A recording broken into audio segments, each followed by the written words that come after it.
Good afternoon. You are outside today.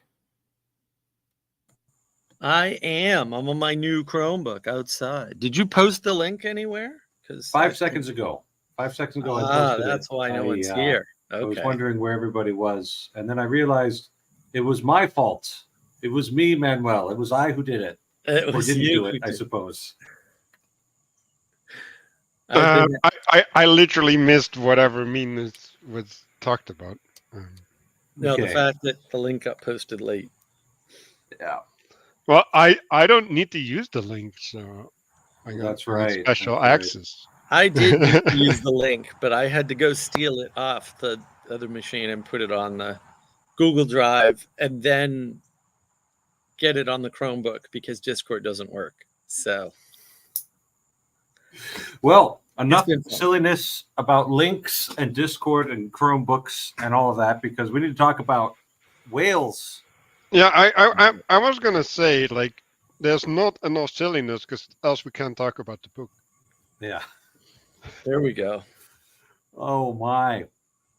So we left off with Captain Ahab, planning his revenge against the whale, and we get to another more true facts about the whales section with chapter 45, and this is kind of written. The title of the chapter is the affidavit, right? So our friend Ishmael is basically swearing to all of these true facts about the whale as he presents them, because he presents them with varying levels of confidence. So just a few of the things, and he's presenting it for the benefit of land people like myself, who live 2,000 miles away from the ocean and have very little commerce with boats longer than 19 feet. So, apparently a whale can survive a harpooning. And he personally testifies that one whale had been harpooned with a harpoon that had a certain signature on it, like a branding or whatever. And 3 years later, after a jungle expedition, that same harpooner slaughtered the same whale and recovered his harpoon, which is quite economical. And then he goes over the phenomenon of named whales among the whalers. That certain whales acquire a certain reputation, especially if they've got a distinctive look to them. It talks about how many unrecorded deaths happen, and considering the danger of all this business, that's not surprisingly common. And that a sperm whale actually sunk a whaling ship in 1820. And this is a very interesting thing. If your edition has decent footnotes on it, you can actually look up that book and the account of that book and that was a real historical account of a sperm whale sinking a ship, not just a little rowboat, but I think the main craft that people were on, and they had to float to a nearby island in a fair amount of distress, and somebody was able to survive that. And so my take from this this chapter and just a launching point for discussions is that, no matter how modern their ships were, no matter how much technology and expertise they placed into these whaling expeditions, the power of, we'll say, nature, we'll say forces outside of our control, can still shake and even destroy the very best efforts of men. I think, how was it said? History shows again and again that nature tears down the follies of men. It's a good one. Somebody should write that down. Yeah, so that's what I got. Yeah, I think there's a number of things. Again, we get this unreliable narrative in the affidavit itself. As usual, he's always subverting what he's saying. And also, if you don't know the name of the next chapter, which is even funnier, then this one this title makes a little bit less sense, we'll say. Always layers with Melville, especially in the chapter headings. Yeah, I mean, a lot of this is to give you a depth for the task at hand, which is whaling. So you don't just think, oh, you go out on a boat, you harpoon a whale, and you're done. Like, it's just, like there's a lot more going on. It's not certain. People die. Right. At one point, he entreats people not to waste a drop of whale oil, lest they waste a drop of a man's blood. Right. And so he's effectively what he's doing is he's building up a mythos of whaling as such, right, with all of these pieces. And this particular section, linking the blood in with the with the act of burning the oil, for example, is the most the most clear example of that. There's been other examples, we'll say, in the book, but this is obviously for me the most clear example of him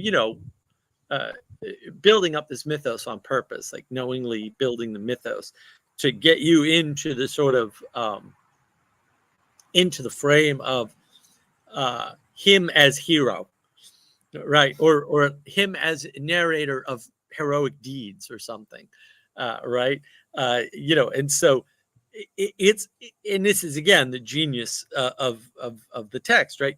He's very much able to engage in the idea of putting himself above, right? Whether it's while he's on the ship as a narrator or as a narrator narrating this great, and explaining generously to you poor, stupid people how grand the whaling is, and oh, by the way, I'm doing it, and oh, I know these things personally, which again, like, how does he know these things personally? Like, what perspective is this told from? Because we already know he switches back and forth in time all the time. It's just like nothing. But like, this is his first whaling voyage.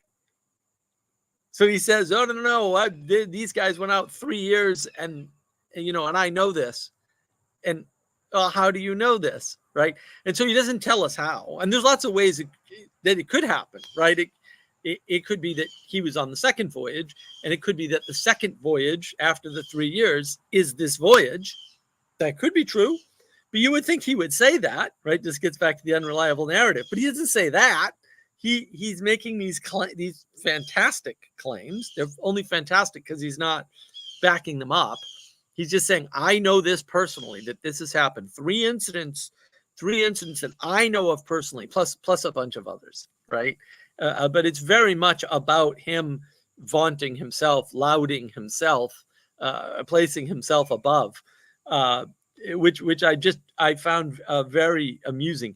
And also, yeah, if you look up the Pollard incident, that is the incident that everybody seems to claim was the source of the book, which would be an interesting narrative trick to mention the source material of your adventure in your fictionalization of it, especially through the use of an unreliable narrator. And just layers upon layers upon layers.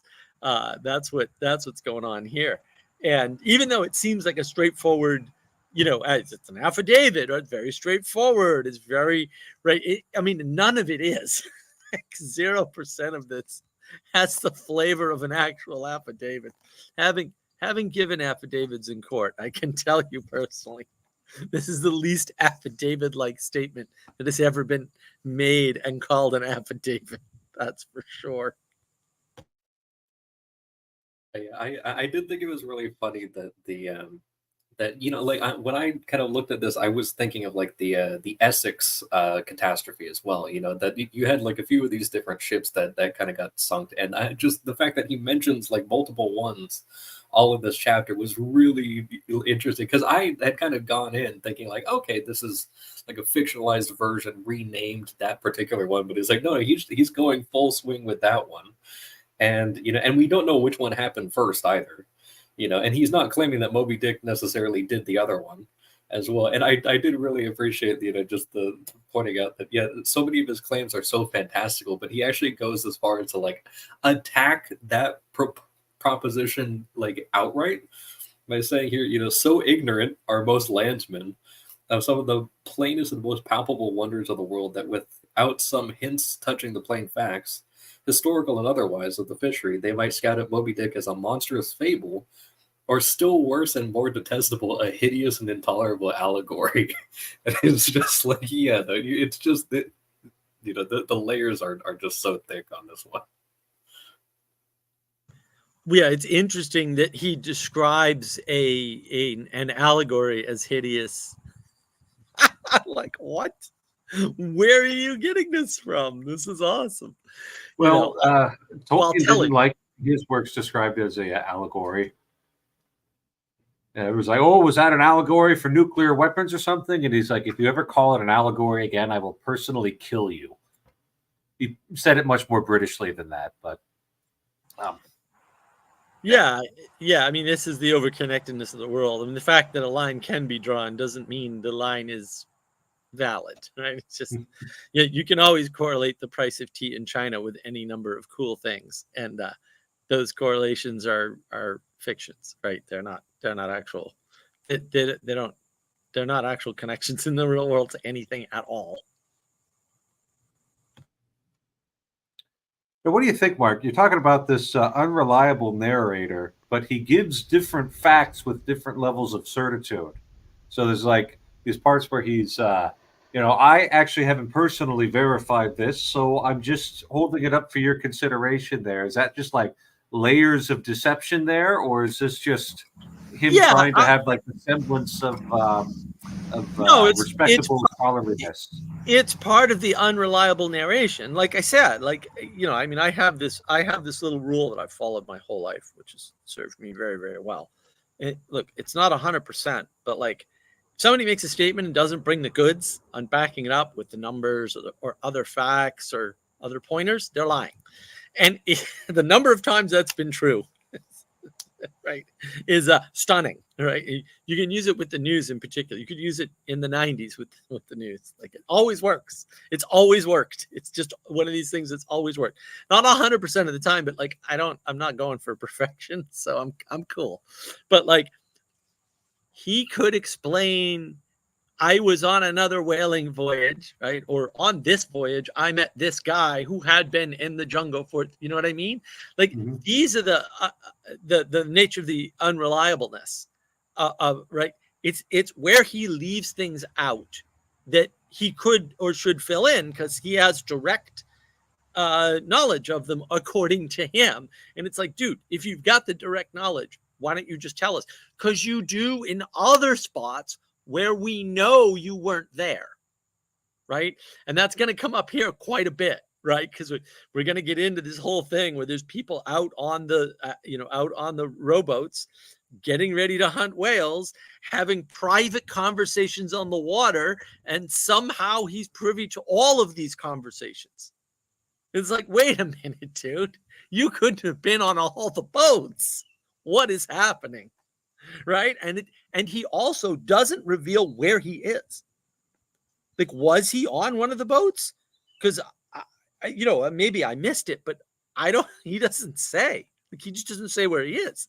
And that's part of the unreliability of the narration. No, he is on one of the boats. He's on the one with quick work. Okay, maybe. But like, at what point did he get on the boat? Like, he doesn't talk about that, which is the thing he knows the best. Like, I know how I stepped onto the boat and what happened when I stepped on. But he doesn't talk about how people got in the boat. Like, it magically happened. Like, there was this flash and then, right. That's what I mean. It's very unreliable, right? The level of consistency is not there. And I think, look, I mean, I think it's a literary trick, if you will, by Melville. If you think back to what the influences are around that time period, there's a bunch of fashion around, I want to call it mystical fiction, maybe, right? So there's like the Edgar Allan Poe-esque, of course I was talking about this on my live stream, and H.P. Lovecraft in particular, which is obviously the best author that ever could exist. In that idea that there's this mystical component, that they're sort of moving away from, we'll say, the magical of the Middle Ages and the real of the Middle Ages, because the Middle Ages very much oscillates between, books about experiments and how they're done, and these very loose and free interpretations of the natural world and witches and demons and possession, and so it's a very bifurcated. And someone like Poe comes along and others, brings those together, right? It's the meeting of the real and the mystical, or the real and the magical, forming the mystical, maybe something like that. And so that's actually really important, I think, because Melville seems to be doing that here too, right? He very much seems to be not trying to tell a scientific account, although he lapses into a pseudo-scientific account occasionally, as we've mentioned, but also not trying to get purely magical. Right? Whales aren't magical. We can harpoon them, and sometimes it doesn't work out. But eventually we get them, and occasionally Captain will go after one, bravely. Bravely goes after this particularly bothersome whale that had caused problems in the past and killed men, right? And so, and all of this is the setup for this, this confrontation. And yeah, I mean, this is very interesting, right? Because is it the next chapter, I think, where our mysterious ghosts show up? So I want to extend a little bit on the narration part. So he says at the start, I care not to perform this part of my task methodically. And then he starts like several summations. And like it's a really well structured argument, right? And then he says, but shall be content to produce the desired impression by separating citations of items, right? So he's enchanting you, like he admits to wanting to enchant you, and he reflects on his enchantment in the chapter. He says, I had no more idea of being facetious than Moses when he wrote the history of the plagues of Egypt. It's like, holy cow, you're literally comparing yourself. And basically, what is it, right? Like the plagues of Egypt are the instilling of the fear of God, and it's like, okay, like I'm working on something analogous as Moses was while trying to instill the fear of God. Well, did Moses write about the plagues? Well, they That's called the the books of tradition. Moses. He wrote the five books of the Bible. Yeah. Oh, okay. That's what I asked, because I don't know. I mean, the modern scholars debate that all the time, and you've got, we got the J source and the E source and all that. Yeah. No, I don't know the tradition. That's why I asked you, Father. So yeah. Okay, so he is referencing the tradition. Mm-hmm.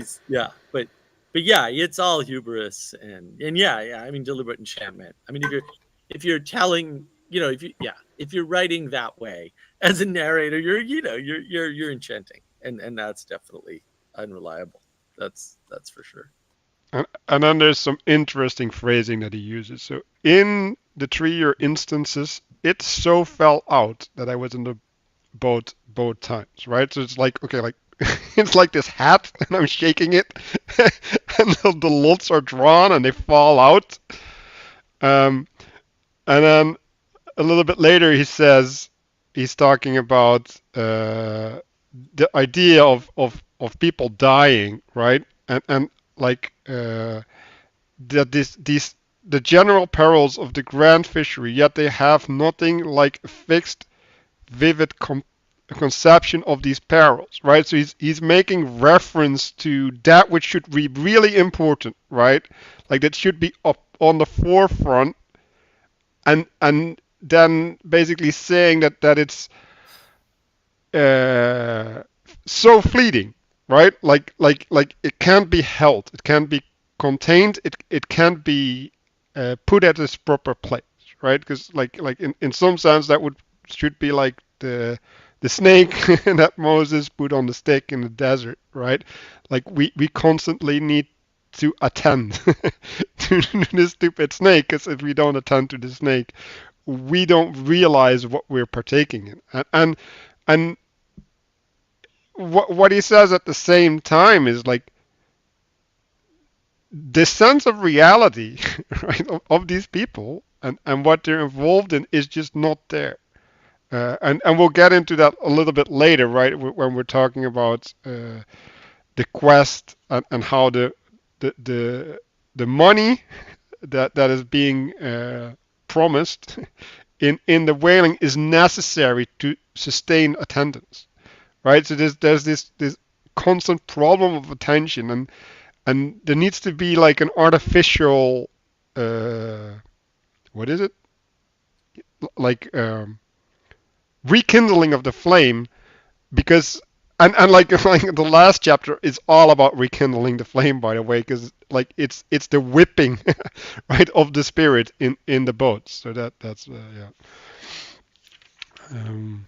One of the things I found really entertaining was looking at like the celebrity of the whales. So like Moby Dick is not the only whale with a name. And he goes and he starts listing them up, and they all have like very human names, like New Zealand Tom or Don Miguel or Ronaldo Rinaldini, and it's just like, oh, there he is, like it's just a whale. But he goes as far as to say that the whales, like, they enjoyed celebrity, and that they also enjoyed all like the rights and privileges that came with a name. And he even equates some of these whales to, like, he says that they were admitted into all the rights, privileges, and distinctions, and had names indeed as much as Cambyses or Caesar. And then he goes on to say, oh, like, you guys, land scholars have their kind of like historical figures, but there's like, he actually says cetacean history. So it's like, here's the whale history, and there's just as many like famous high status figures among the whales, but you land guys wouldn't know about it. Yeah, also that, I mean, that's an enchanting of the task of whaling. It's an enchanting of whaling as such. And it's the statement like, yeah, you people, maybe you hear about incidents, but we live these incidents every day in the trenches. And it's just like, okay, bro. And like this, I mean, in some ways it's impossibly beautiful and perfect way of enchanting what Melville's writing about at a time when we're really setting the world up for we're right in the realm where the materialism has taken hold of the world, right? So you've got the Enlightenment project and the misunderstanding of all of that, right, that has already happened at this point. And then you've got this materialism, and they're coming together, right? And then there's this fight in literature between, again, the magical and the scientific, right? The hardcore, like, these are the facts, ma'am, just the facts, right? And those two things are trying to be blended, right? But this materialism is coming along, and this idea of categorization, right? We see this theme before already, right? Where, oh, categorization is important, and so we're trying to categorize the whales, right? Maybe poorly or maybe excellently, depending upon how sciencey you are, and how much you believe the narrator, who's a little nuts. And so you kind of see this storm brewing in some sense at the larger societal level, because this is still the lead up to the Great War, right? Like, this is, and I think that, whether Melville saw it or not, did Nietzsche see it, right? Like, this is, all these prophets, what did they see? What did they not see? These things are about to happen, right? And they're reflected, before that in the literature. So I think that's worth sort of thinking about. Like, this is a great book, if you want to think of it this way, at a Kairos moment, right? And it can't be, Kairos moment is not 10 years, right? Like, this is like a 50 or 100 or 150 year Kairos moment unfolding. And this is probably smack dab in the middle of it, if my off the top math is correct. And that's still sort of unfolding. We're on sort of the tail end of the materialism, right? We're we're at the end of materialism as a way of explaining the world, and I think that's important because that can give you important context for understanding what's going on here, A, with the narration, and B, with the descriptions, because the descriptions keep flipping back between this, maybe it's pseudoscientific, but it's still an attempt at scientific way of talking, and then this mystical way of talking. Not magical. It's not magical. It's mystical. So it's already blended in some sense, or grounded, if you want to think of it that way. And I think that's actually a really important way to look at the book, because otherwise you're going to miss. It's easy to misconstrue this book as silly, or trivial, or crazy, or self-aggrandizing alone. Although it is that, at least with respect to Ishmael. It's such a deep and deeply symbolic book, and it's trying to revivify or show the depth. New Bedford is the city that lit the world. That's what it's known as. Okay. Well, what does that mean? Oh, well, that's a very mechanical, materialistic way of thinking about something that men are dying to do.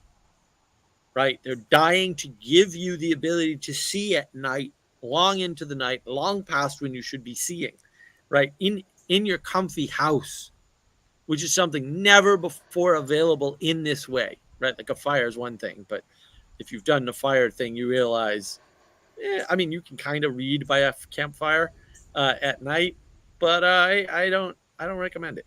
Whereas there's a bunch of other stuff you can't really practically do as well with a campfire as you can do with a steady candlelight or whale oil lamp light.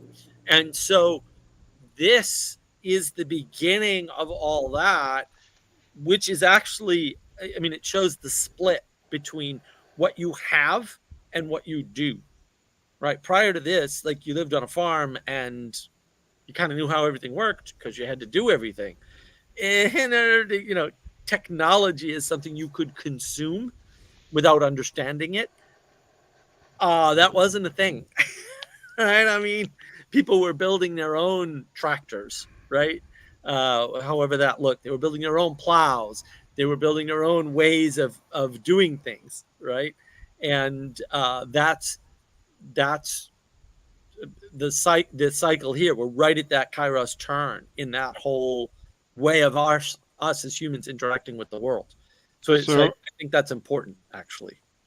We were talking yesterday about hybridization, and I think that's an important frame to look at this, right? So, like, you have the night being hybridized in its purpose, right? So now it's a time where you can do work, right? Like there's all of these things that get included, and it removes you, right, from participating in the cycle, right? That you're embedded in, and it's artificially, which also was a word that we went into, it's artificially creating other opportunities, and that's really convenient in the sense of efficiency, right? Because like at the end of the day, right, like you might want to wind down, but what it introduces is it introduces new dynamics, right? And they're not dynamics based upon existence. They're dynamics based upon artifices, right? So I think the blood that you're using to burn, right? Like in some sense you can look at as the artifice that is the human will that's now giving you light, literally, right? Like it's actually rebellion against God in the most fundamental sense. So yeah, I think this idea of hybridization is also, you can see it as drawing things outside of its function or something, right? Like you're effectively corrupting them, and we'll see an example with Ahab jumping in the what is it, the slow, like to go and hunt whales, right? Like that's also a hybridization of his captain's role. Uh, so I think, and well, like the whole thing is about hybridization of his role. So I want to go back to the unreliable narrator because I think this enchantment that he's casting, like he gets swept up in it, right? Like it becomes more and more absurd, right? So here's an example. So he's warning about the problem with the inaccuracy of these accounts, right? And then he says, I have read this plain and faithful narrative, right? So now he's reading something and he can judge that it's accurate and actually happened, right? And then he's talking about this boat that got shook up, right? And then he's giving a perfectly reasonable explanation. It's like, oh yeah, it could be an earthquake, but we're gonna go with a whale because like if a whale just came at the boat, then that's totally reasonable. And I'm not even gonna entertain this idea of an earthquake. Like like what silly human being would do that, right? And then totally at the end, it says, if then you properly put these statements together and reason upon them a bit, you will clearly perceive that according to all human reasoning, all human reasoning. So he's claiming what, like dominion over human reasoning. It's like what are you doing? Do you think he was?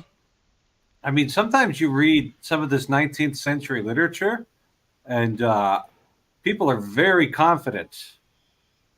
Almost wondering if he's doing a little bit of lampooning this. Rene Descartes, I know that's quite a bit earlier than the 19th century, was quite convinced that they would have basically figured out immortality in his lifetime, and that would be the kind of curing thing. And with the advent of the natural sciences and the great success they were having in areas like physics with Isaac Newton, with chemistry with the separation and the discovery of the various elements, they were on kind of a parabolic trajectory at that point with the gaining of human knowledge, and I think people got a little drunk on that in those days. Well, they didn't have the parabolic way of knowing. No, they did for sure. Again, like this is why I mentioned it. Like there's a turning of the tide with the materialism, and this confidence in what we now call science is all over the place, and it's thoroughly unjustified. And so I think we already know that from Descartes, to your point. Yeah, and I think that's why Melville's putting this manner of speaking on the lips of the ever unreliable Ishmael. It's like, if you properly put these statements together and reasoning upon them a bit, you will clearly perceive that, according to all human reasoning, Procopius, the sea monster that for half a century stove the ships of the Roman Empire, must in all probability have been a sperm whale. Exactly. No, I mean, he's very much poking fun at the whole thing. And because I think he's living in those times when there is this tension that's there's a great back and forth, to your point. Like Descartes was nutty about a lot of stuff. And it is that hubris that comes from progress.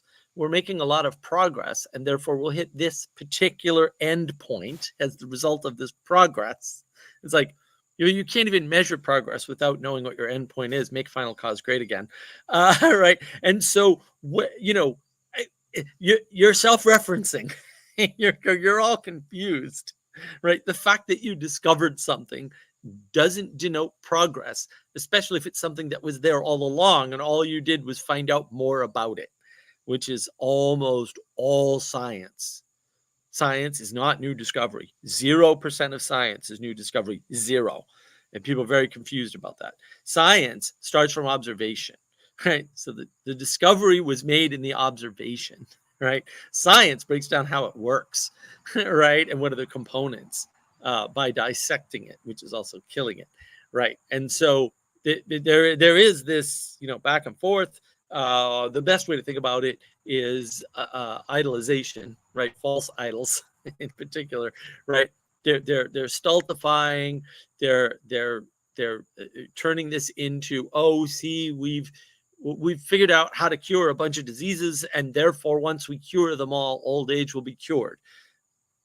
That doesn't even make any sense, but this is how they were thinking. That's how Descartes was thinking, for example. If we can cure syphilis or whatever, or whatever ridiculous diseases they were curing at the time, then surely we can cure the old age disease, which it wasn't even thought of that way by his contemporaries. It's hard to imagine how the hell he got there at some point. But that's why I brought it up earlier. Like, there is this tension and this change, this kairos moment between this scientific thinking and this more magical thinking, and what all that means. And it's a switch in the way in which we talk about and understand the world as such, which goes back to Manuel's partially joking point about parabolic or poetic knowing.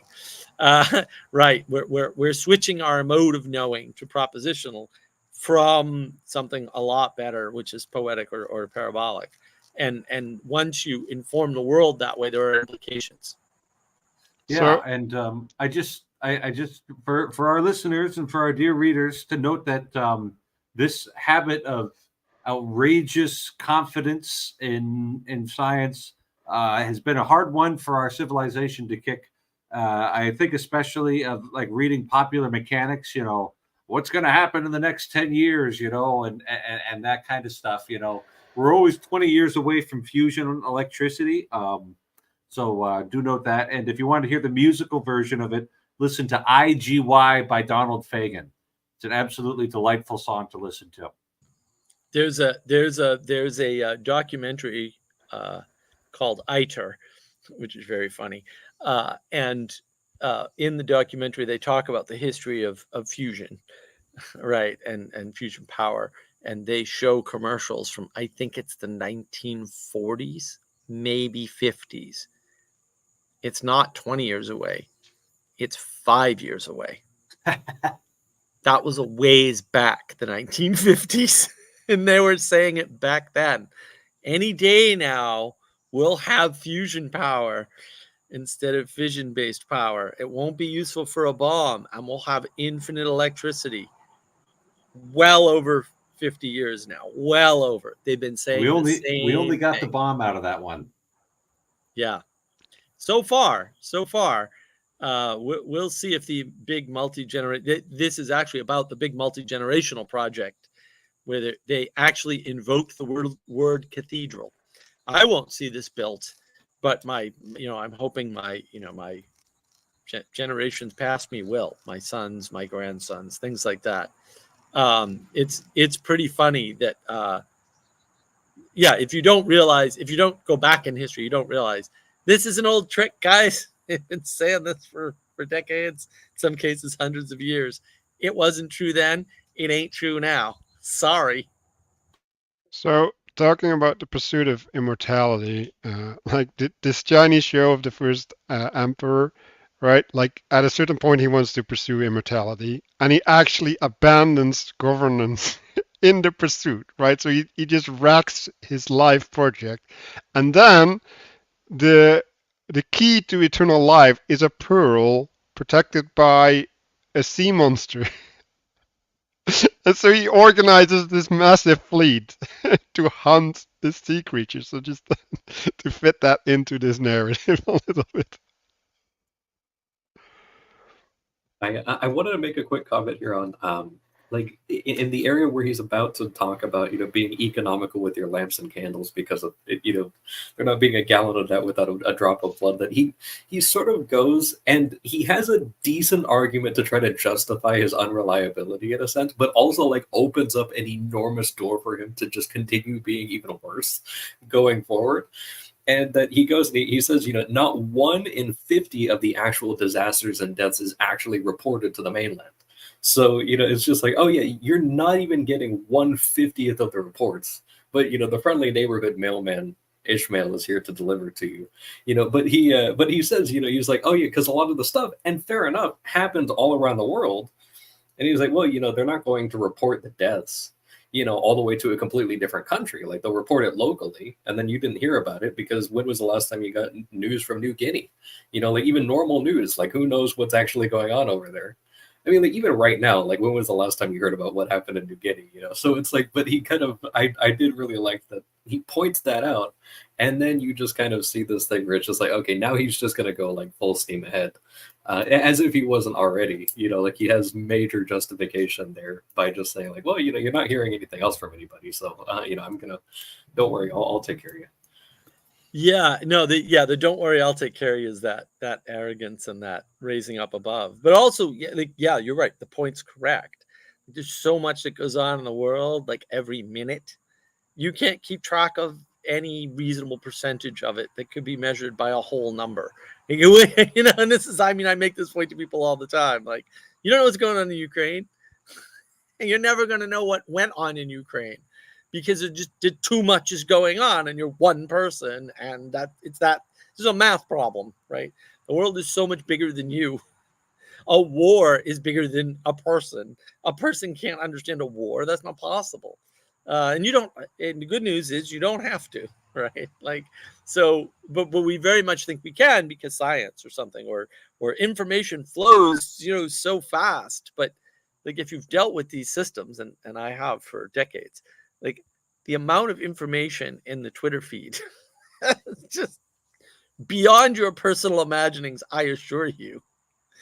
The numbers are so vast. I mean, when that whole, like, high flow, what they call it, big data, but high flow information, not even big data, the trend started, the entirety of software engineering had to change wholesale, because you could no longer rely on something, and I mean this technically, as banal as a cosmic ray hitting your RAM chip, because that happens all the time, by the way, only causing a problem with the current correction systems, because all your computers have multiple layers of correction systems for that one problem, that one error that happens, fairly frequently. But there's layers of systems that correct for those off by 1 bit errors all over the place, all over RAM, all over your system bus, all over everything in your computer. But they're only so reliable. And so some of them happen 1 in a trillion times. Okay, which means they happen all the time in a big data system. And so there's still errors that sneak in, and you have to correct them. So it changes the way you write software, because before you just assume it would never happen, because it would never happen, right? It just, if everybody on the planet ran your software individually, no one would ever hit it, because you'd never hit a trillion, operations in your software. So it was never an issue, right? But now as you scale up, and this is part of what I was saying before, like, we're fighting the scaling problem that we never had before. Everything was local.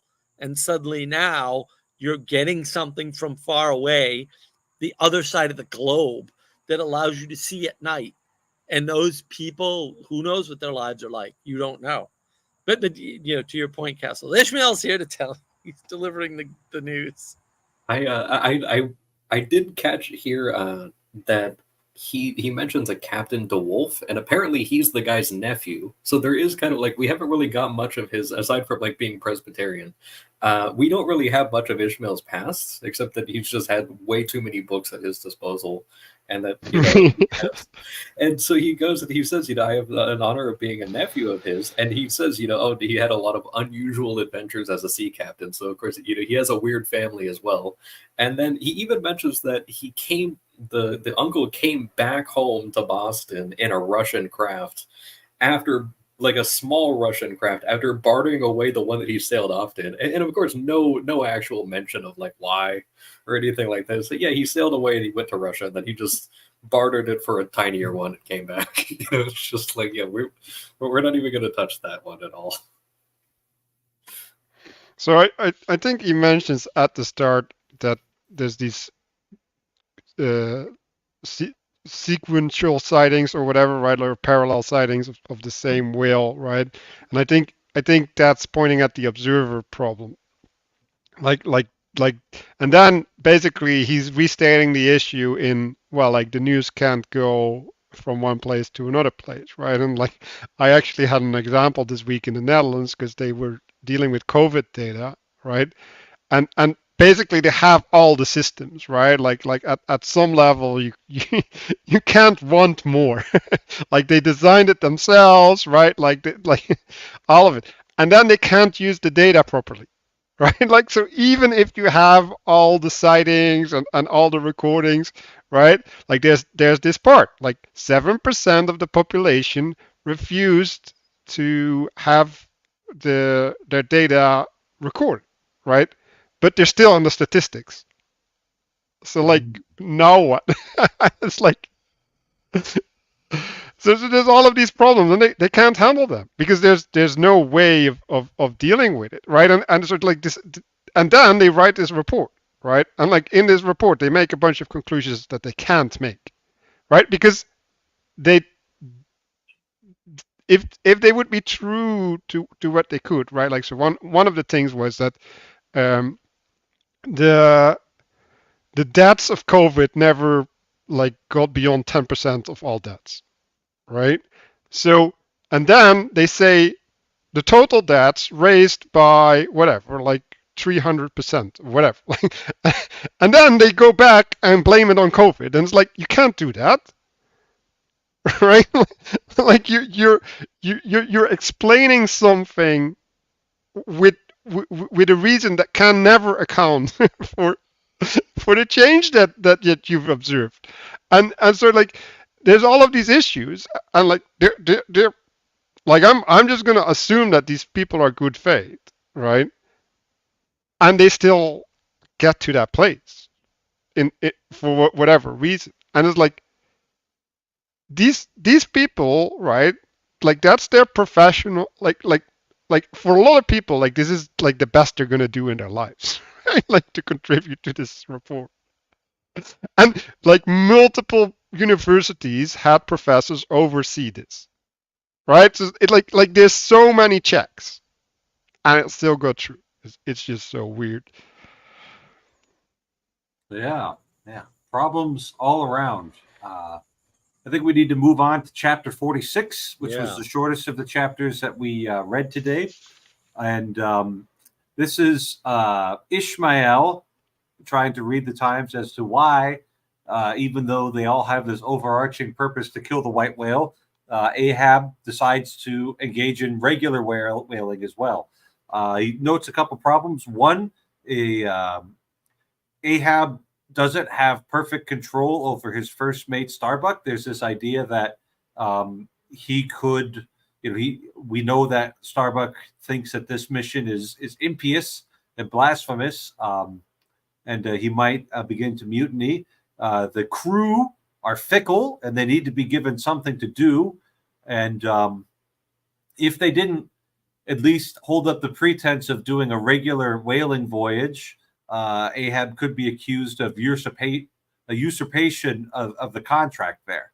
So if he goes along and continues to just hunt ordinary whales, porpoises, those sorts of things, he can at least have the crew occupied with things, and they won't be able to think too much about the strange purpose that he's given them, and it'll be much less likely to face a mutiny on that account. So all of that is things that you could, I think, reasonably deduce on your own. If I just thought about this, this is how this would end up working. Well, but also, what you don't need to do it. Like, it's completely unnecessary, right? Like we already know the whale's not going to be around for a year, right? Like of course you've got to do something in the meantime, and of course you're there for that. So again, this seems to be a re-enchantment. Like, of course, we don't have one purpose on the boat. We have many. One of them is this sort of overriding purpose directly from the cap, right? Disruptive, as we talked about before. But all these other purposes still hold. So he's, again, engaging in this as though, and I think, again, I like this is very much making fun of the scientific way of thinking about the world. Like, oh, there's only one reason why we're on the boat. That's it. It's just to hunt one white whale. That would never happen. Like, come on. Like, that's nothing in the world works that way, or ever has worked that way, or ever could work that way, ever. Like, so in a way, I think he is using this to poke fun at that idea of things like progress, where you have a single goal, and therefore, everyone's aligned to a single purpose, and therefore you can understand the world. And he's dispelling that needlessly. There's no, the frame is already that we're on a whaling journey. The frame isn't, oh, we're on a Moby Dick kill fest. Right. And so he's adding this in for no apparent reason, and he's calling it surmise, which is fascinating. And because in many ways it's much more rational and logical than the previous chapter called Affidavit. Just cracks me up, and it's so good. It's definitely very good.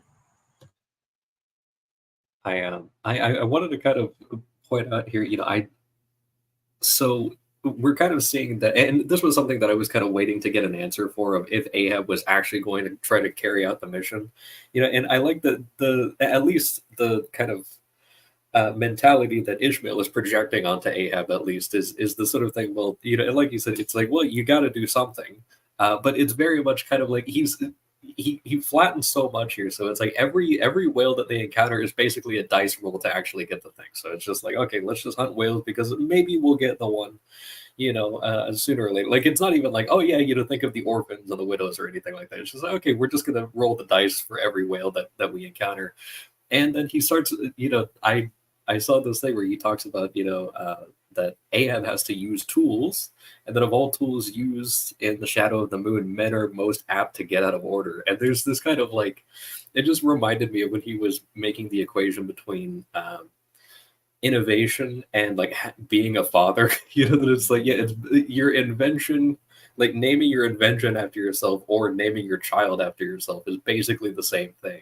And then in the same way, it's like, okay, yeah, the men are just tools anyway, and they're the most likely to get out of order. And I thought it was interesting that he follows that up with this sort of clear hierarchy of that you have the spiritual man, and then the intellectual man, and then you have the corporeal man, and that just because Ahab had the intellectual superiority over all of his men, that didn't mean that like the more spiritual, especially like Starbuck, who's, as you mentioned, is not under his control, at least not like willingly.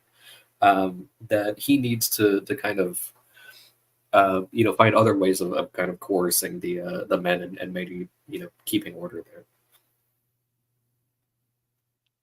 So to me, a bunch of things stand out, but like I think what happens in this chapter, because like it is unnecessary. Like I agree with Mark, but like Ahab doesn't get demonized, he gets satanized.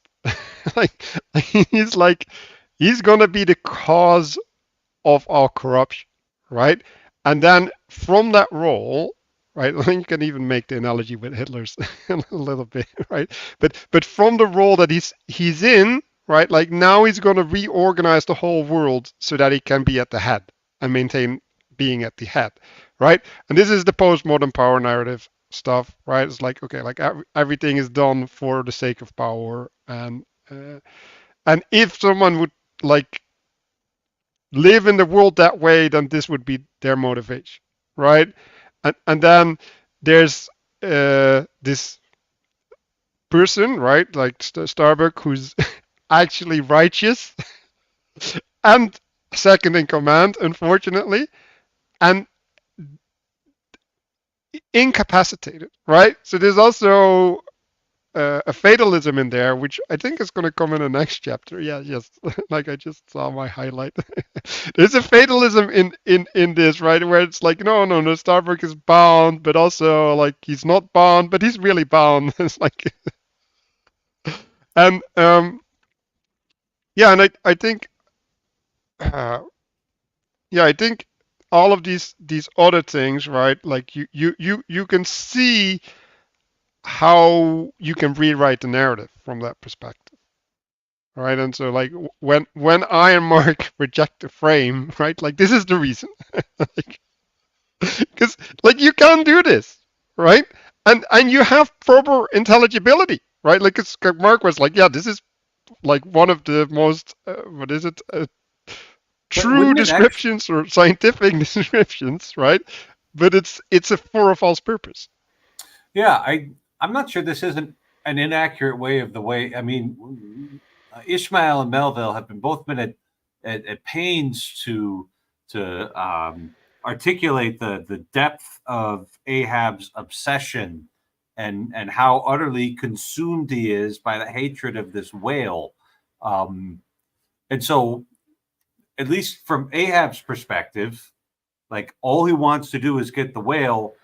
Why wouldn't it be the case that getting these other whales is just, for him at least, it's a means to this other end, even though the the the crew of the ship and the people back in Nantucket who have no idea any of this is going on are in a different they understand things differently. You don't know that at this point. The depths of Ahab's obsession have not been revealed in the book as to this point. Wouldn't have been revealed to Ishmael at this point, or no, he hasn't written about it. Melville hasn't written about it. You cannot understand. I will argue you cannot understand the depths of his obsession until the final battle, the final conflict. Right. But we're getting Ishmael's understanding retrospectively of his obsession. Yeah, but it's not in the text. I'm telling you right now, it's not. And like not. And because I haven't read it, so I can tell you it's not there yet. It might come. I agree, but it's not there yet.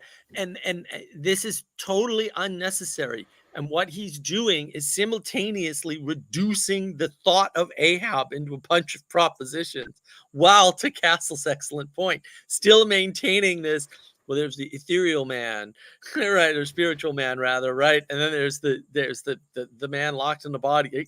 Yeah, right? He's still telling you about that structure, but and he's gone back and forth on this several times. Like, well, this is the scientific way that things work, and then this is the totally anti, because it is anti-scientific the way things work, right? And here he's blending the two together in an exposition of his surmise of another person's thought. And if you want to put it back in the frame that you put it before, which I think is correct, he's poking fun at this whole idea that you can even do that. I mean, this is how we came to the conclusion that empathy, as such, as described, is evil. You can't empathize with another human being. What are you, high? You don't even know yourself, and you think you know yourself and somebody else? That's nuts. That's completely insane. You're a crazy person. Now, maybe if you're a mother and you have a child under the age of 5, you can do such a trick. But you ain't doing that trick adult to adult. That's for damn sure, right? And this is the same sort of thing where he's like, and that's why it's called surmise, right? He's stating that he's trying to get into the mindset of the captain. You can't get in the mindset of a captain of a boat. What are you, high? I mean, unless you've been a captain of a boat, you don't even have a chance of doing something like that. It's not even an option that you should be able to even think about. Like, it's nuts. The whole idea is nuts. But again, I think he's poking fun at, basically psychology. Maybe psychology isn't the right term at this point in time. Looking at the history of psychology makes me barf, so I'm not going to do it. But that's what he's doing. He's poking fun at this concept that this can even happen. But by coming up with all these very banal and obvious and unnecessary ways to relate to the mind of a person that he isn't. I think it's particularly fun also to think of the fact that Ishmael's not paying attention while he's at work. Like he's just generally not doing, and he's not thinking about work or any of the other things at work. So he's making these surmises of all the people that he's actually not even observing because he's stuck in his head thinking about all the random stuff that he's read and making up as he goes and everything. And I liked here. I actually didn't remember this bit that he even goes and then he puts himself in the person of Ahab, and he says, that the permanent constitutional condition of the manufactured man, there's just kind of mechanizing him again, thought Ahab is sordidness. And then so he goes, and his manner of keeping them in order is actually like he's sort of justifying, okay, this is the justification, like the meaningful bit behind hunting the whales is that the men need something to kill. And he's playing to their lower passions again. He says, playing around in their savageness even breeds a certain generous knight-errantism in them. So it's like, okay, yeah, if we give them kind of the craziness, then they'll actually be more willing to serve the higher purpose. And then he just drags the Crusaders into the mud by saying, oh yeah, they were pickpocketing and burglarizing and stuff as they got to the Holy Land. And it's like, first of all, like, how would you know that? And then also, like, it's like, why are you also defending Ahab at this point? Well, I don't know if it's a defense of Ahab as much, but it's more. Well, I think like, what would Satan do, right? Like chivalrousness to the lower parts. It's like that's what Satan does, right? Like it's just that's confusion, like hybridization, like. So yeah, to go back to like reflecting back, right? Like from the future and writing, right? You could explain the previous chapter as well that way, right? But the problem is, right? Like now you're actually an unreliable narrator, like, and this goes into the point that we're making about post hoc rationalizations, right? It's like, okay, like so something happened, right? And now, from your recollection, now you're gonna explain what happened, right? And then you're gonna do that for Ahab too. It's like, okay, right? But when you do that, right? And I want to make the analogy to Christ, right? Like Christ needs to die on the cross before his actions can be understood and connect. And so, how do you put this in Ahab's head? Right? Like these things don't make sense, like Mark says, like until the action is taken. Right? And if you say, well, like he's scheming this relationality to whatever, right? Like when the wills arise, like they're gonna do in the next chapter, right? Or at the end of this chapter, even, right? It's like, what is this relationality? Like these wheels are gonna be there, all right? And then, like, what? You're gonna say no, right? Like, and also, like, you don't know if Moby Dick is among them. Like, obviously, you're gonna go out there. So, like, it doesn't even make sense. Like, it's a nonsensical explanation of Ahab to say that he's pacifying them with whatever. It's like, no, like, you have to go out. Like, there's no option, else you can never encounter Moby Dick.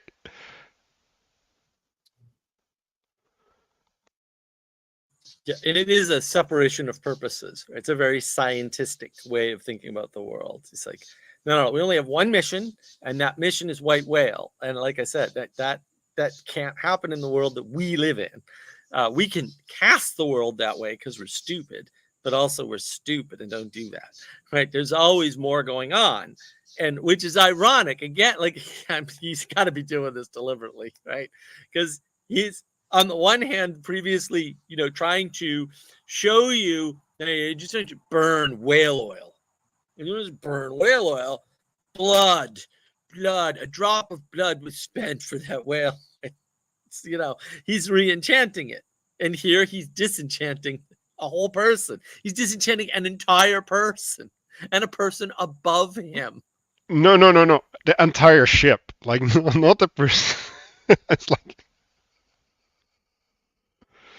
I think I'm willing to accept all of that right now, with the sole exception of Ahab's obsession is not yet been proven. And maybe we need to dive into this a little bit more. I mean, we don't have any other source for all of this happening besides Ishmael, the literary creation.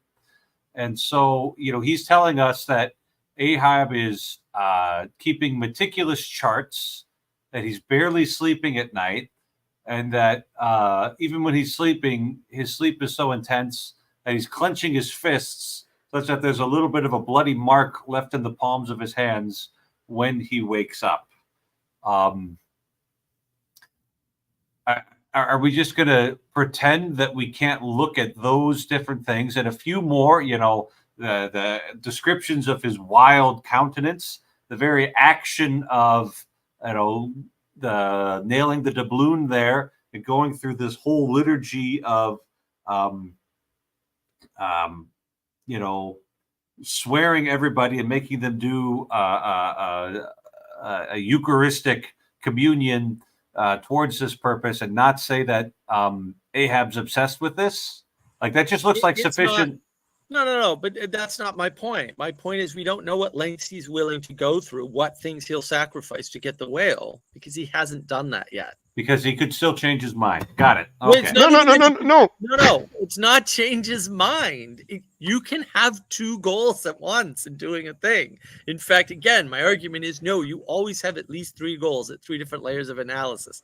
And, I've had this formulation in my head and I can never remember it, so I won't try. But it's not possible to take a boat out to hunt one whale. That wouldn't work. And so the reason why this is true is because basically they're leaving at a time where they have to be out for a year.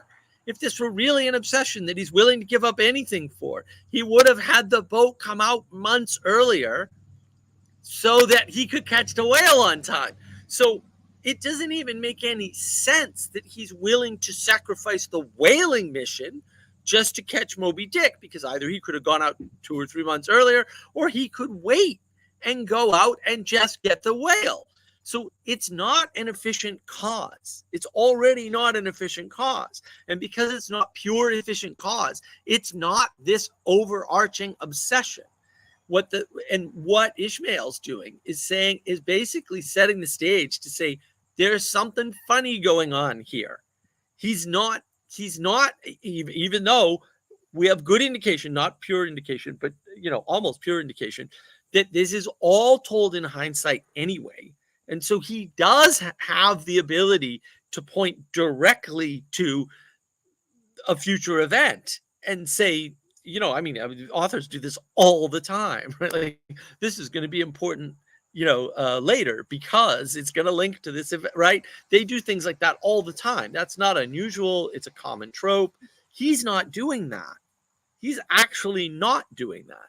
But he is very cleverly setting the stage for a conflict, to cause a conflict in a greater arena, if you want to think about it that way. So there's an arena of where these guys are trying to make their livelihood on a boat as whalers. And then there's this mini arena where they're trying to become wealthy by finding the white whale, because the captain is able to gift that to them from above. Absolutely. Right? But the bottom purpose is going to subvert the top purpose. I have it on good authority. I haven't read the book. Right? And that's what sets up the book. Like the book, right?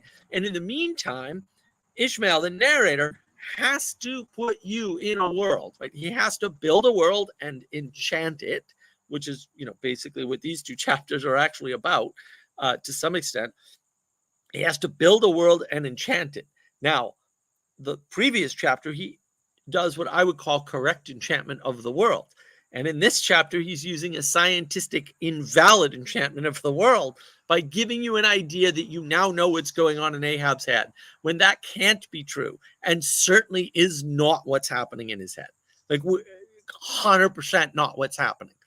And he's using the future justification of the conflict, maybe, I don't know, right, to frame this. But he's not stating that up front. Again, unreliable narrator, not stating that up front.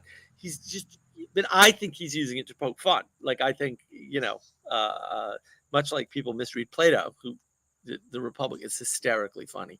Right? If you don't get that, you're really missing it.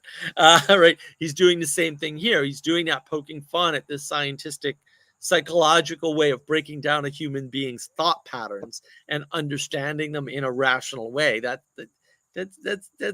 complete nonsense. No, even back then, because this is what, mid 1800s, but no one thought that way. I mean, come on. I mean, this is the period where people were doing seances, and ghosts were a better explanation than any of this psychological or scientific stuff. And I think he psychoanalyzed him earlier, right? Like he was talking. We haven't had the term subconscious or unconscious, right? And like I don't know. Like I'm playing with it. Like maybe it's actually necessary, right? Because like if you want to enchant a personality, right, you got to place in demons and their possession and insinuate things about the control of these demons, right? And I think the thing that was kind of lacking before, right? Like before it was that how Ahab was plagued, right? And that he reciprocally narrowed into this state of being that his whole life was obsessed by this thing, right? And this is the consequence, right? Like if you unfold that, like a person that is obsessed like that, then the world would be ordered this way, right? But the problem with obsession is, and like I think we can all agree upon that, is that like if we have obsessions, they're not our whole life, right? Like even if they're driving us, we still have to live at some level, and so like there's always more, and I'm saying this because it the obsession and the hold that it has upon us is not clear, right? So when well, like, let's just do an extreme case, right? Like if you're not going to stop this and I will divorce you, right? Or if you don't confess, I will kill you or torture you. Only at that point you will know your conviction. And before that point happens, like it's all speculation, even towards yourself. Right? It's like, okay, I can say, well, I'm willing to die for this, and then like when I end up facing that situation, I might crumble. Or the other way around. Because I think, like, if we go back to the Bible, right, like I think a lot of these people were just placed in these situations and they surprised themselves. And it's like, well, did they experience the glory of having this conviction? Well, not really, because like they just had to face it. And in another sense, yes, because they did something that they thought they were never capable of doing. And yeah, like that goes the negative way too, right? Like, oh, I betrayed my family. Like I gave a false confession. Like, well, I never thought I was this person. Like, holy cow, now I have to deal with that for the rest of my life. Like there's actually in Marks of Wisdom's community, there's this confession about this woman who was basically possessed, and yeah, it's powerful. I can tell you that. Like holy cow.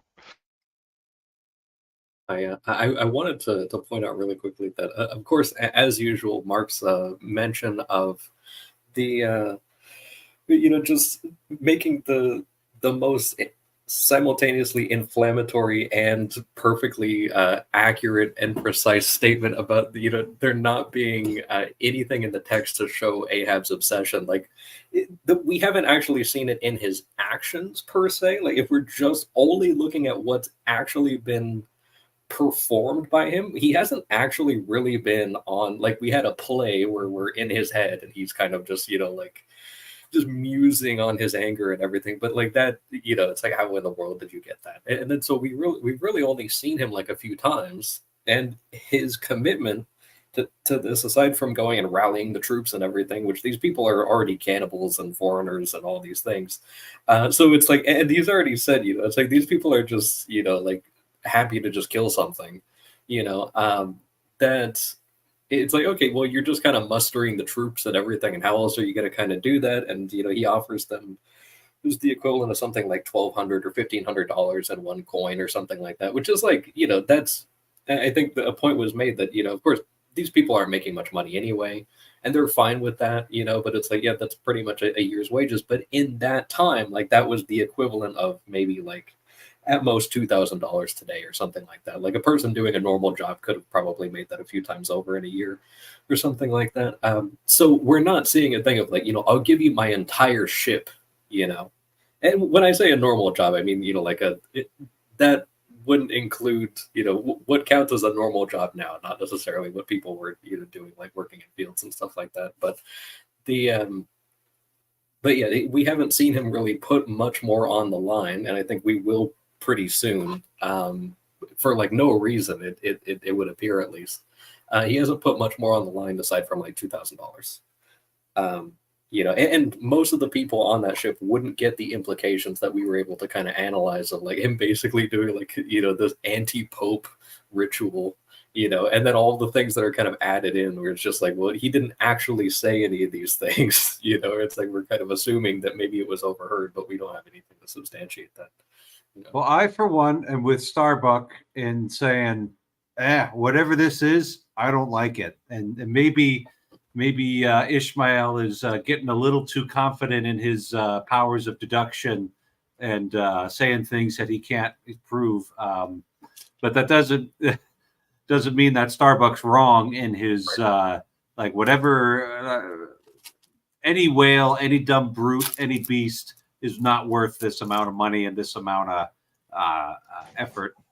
Yeah, that's something strange, right? But even he's not alarmed. He could push back, right? He could say, "Oh, wait, there's something wrong." I mean, and that's kind of the point of this. It's like, again, it's this weird way of building tension and foreshadowing without talking about what's going to happen, right? Because he says, "Yeah, well, it's Starbuck could at any minute." Well, if Starbuck sensed that Ahab were truly obsessed, he would have done as Ishmael suggests, but he hasn't. So even the characters on the boat aren't really aware of the level of obsession. And so I think that's more an affectation of us knowing the end, roughly speaking, which is too bad for us, actually, because it's a delightful book as it unfolds. All right. I was not expecting to get quite that much out of that chapter. So let's just keep moving on here to the map maker. You get the sense that they've gotten into their Pacific cruising waters now, although I would have thought we would have gotten a chapter about crossing the southern tip of South America, because, as Mark's pointed out, that's not a safe passage, even probably still tricky with all of the modern propulsion and conveniences. Yeah, they're in warm waters, but I don't know that they went around the Cape yet. But I suppose they could still find whales in the Atlantic. So yeah, probably... there's definitely whales in the Atlantic. There were always whales in the Atlantic. Yeah. The question is how many sperm whales, and because the thing about whales, he does talk about this, like they don't stay in one ocean. Right. I mean, he even goes into the fact that, yeah, you can get one in the Mediterranean Sea, sure, no problem, right? Like, so it's not clear to me where they are, because yeah, I would think the passage would be something to write about, because that passage around the Cape is quite the thing. But I'm not quite sure what exactly their Queequeg and Ishmael are weaving, but they're doing some kind of weaving thing, and I love the way Melville wrote this. Was, at least in my my version of the book, we've got Ishmael just dreaming again, and he's still doing his work, but he's weaving this thing with and it's like, oh, okay, so the fixed bars what is that? The warp. That's like fate right there. And then us, like we can kind of weave our way into it, and there's a little bit of variation here, there, and the other where. But now, once we get to the end, it's still all going to be pulled taut.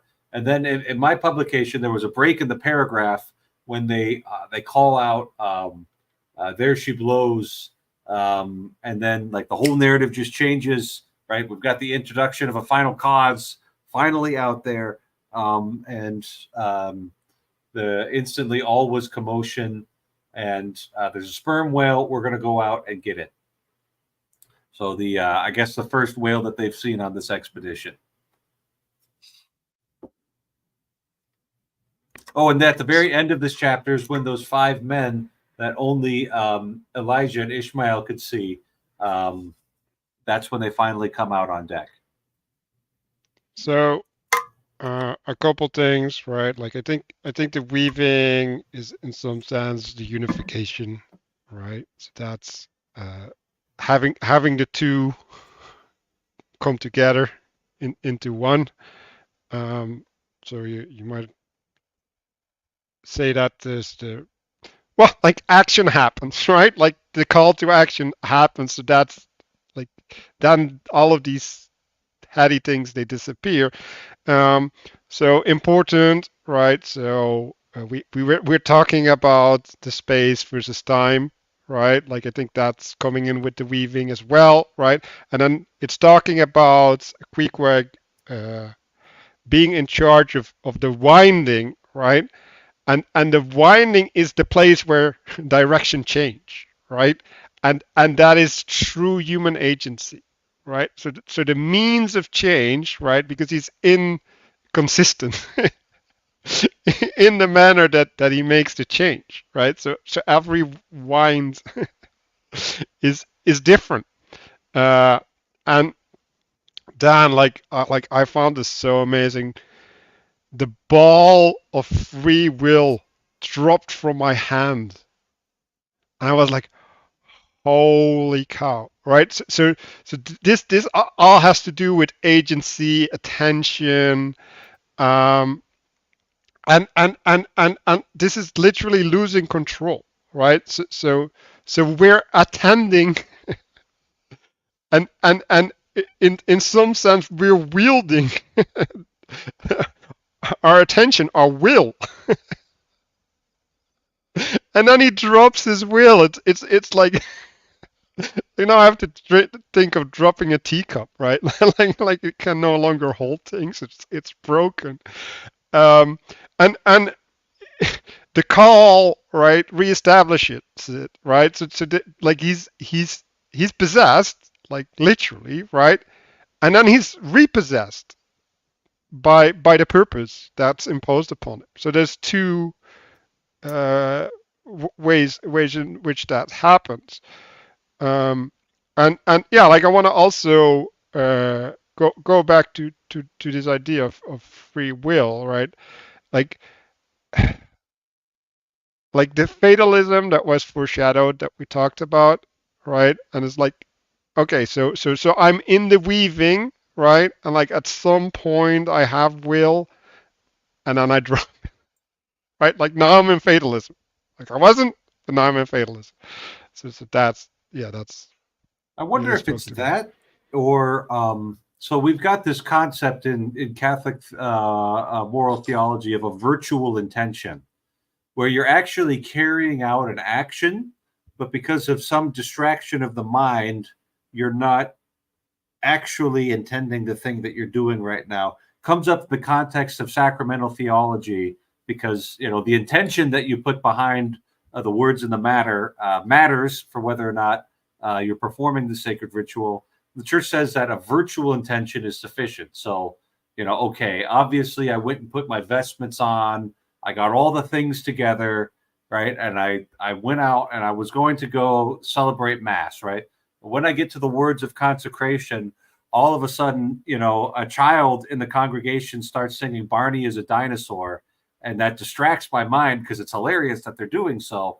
But I'm still, performing the sacred action. Well, I had that virtual intention that was interrupted by a distraction caused by multiple instances of human weaknesses there. And so it's almost like, you know, the causality of, oh yeah, I'm here to kill whales has now just been reactivated in such a way that the ball of free will was dropped. Well, and that I think that's an affectation of the narrator, because he's talked about this before, right? Like everybody else is probably isn't having the same experience, right? They're waiting for their you know, their will in the moment to be subverted by the higher cause, right, or by the final cause of capturing whales, because that is their telos, their final cause. And so, because Ishmael is basically a bumbling fool, as he's himself reported, you know, I like what Castle said earlier. Yeah, he's his mind's never on his freaking job, ever. It's always somewhere else. Yeah, he drops it like a ticket. And again, this is his way of, you know, making himself seem better than he is. You're a distracted idiot.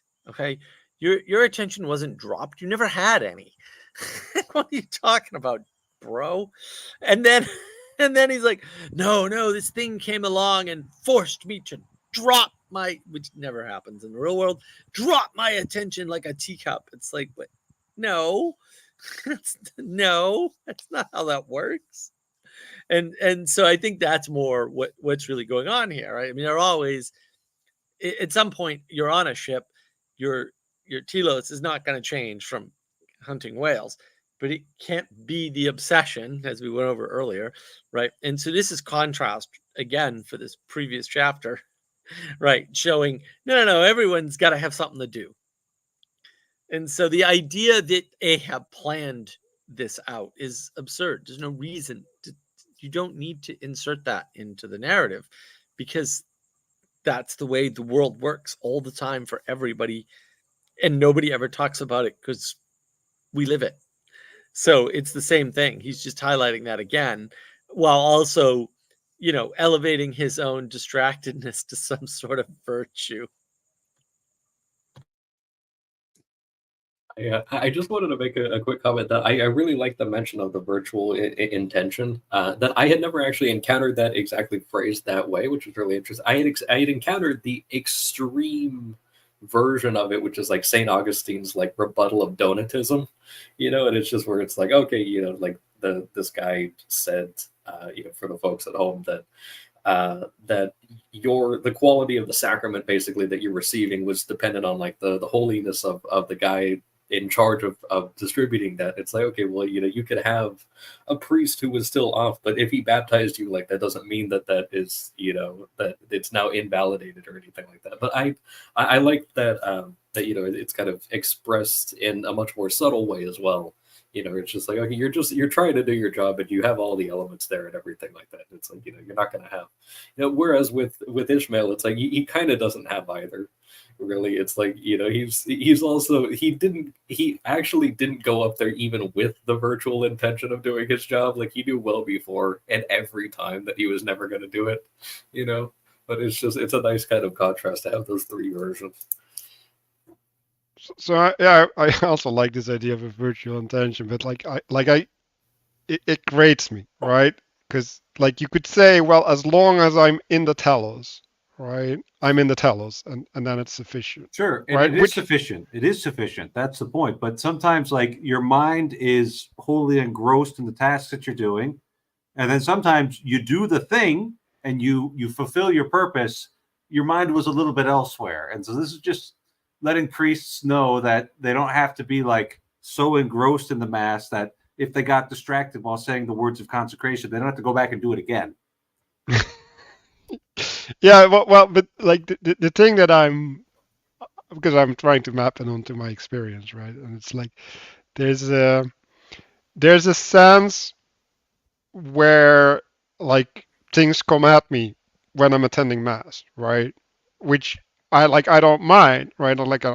Sometimes I can actually point them towards God, right? Like I can see the divine and whatever I'm seeing, even though I'm not fully with my intention to math, right? And you have this different thing because I take notes, right? So when you're taking notes, like it's weird because you have to write and you have to listen at the same time, which is amazing if that works. Because you have these two tracks, and they communicate at some level too, right?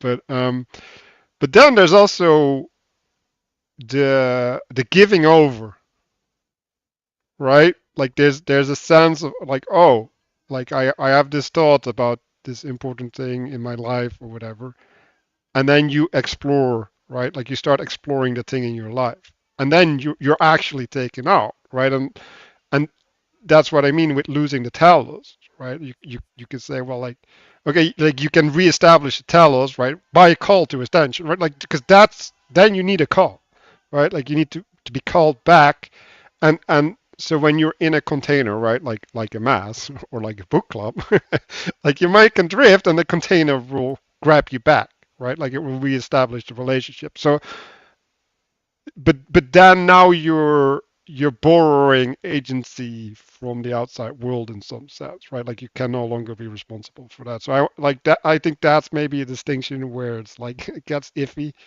Uh, Yeah. yeah. Well, you need the things outside you to keep you in line, right? We outsource our sanity. I did want to highlight to the end of the chapter here, with to your point, Father, the 5 dusky phantoms that seemed fresh formed out of air. It's like, yes. So we go from the hyper practical, like there's nothing more practical than weaving. Nothing. It's like, that's like the most reality you can interact with is weaving. And then we get into dusky phantoms out of nowhere. It's so good. And that gets us into this first lowering with the whaling boats, and whaling boats are hybrid boats, right? So they drop from the deck of the larger ship, right? Which is basically a processing plant. Even at this point, they always did some processing of the whale on board the large ship, right after they caught it with the smaller ships. And then the way this works is you harpoon a whale in one of these. They're very fast boats, but they're hybrid boats. They have a sail, or they can be rowed. And you have to know when to do what, because it gets really important when you're on the whale. You harpoon the whale will typically take off like a shot. You just hit it with a large needle. It's still a needle to the whale. Harpoons are not needles. I've seen them. They're good size, right? And they're barbed and the whole thing, so they can't pull out. And then you do what's called the Nantucket sleigh ride. That's what it's called, right? Where the whale pulls you along in this fast, sleek boat. It's very narrow sides. It's very easy to get in and out of this boat. And when you lower it, you put up the sail and you sail out to the whales, right? Less disruptive. Also, you're in a smaller boat. And there was a recent incident, I think it was in up in New England somewhere, where a boat got completely capsized by a whale. Just came out of the water. They were way too close to the whale. They're not supposed to be that close to the whales, you morons. They're way too close to the whale. Whale, actually, there's footage of it. Like the whale just comes out, bang, capsizes the boat. Everyone's in the water. You're all over. These boats are smaller, so it's a bigger danger, right? But basically, the edge of the harpoon line is on the bow of the boat. So you throw the harpoon in. There's a rope, and you cleat it off to the bow of the boat. Like, it's nuts. And if you don't, you'll go with the whale, and the boat will stay relatively in the same place. That's not a good place to be.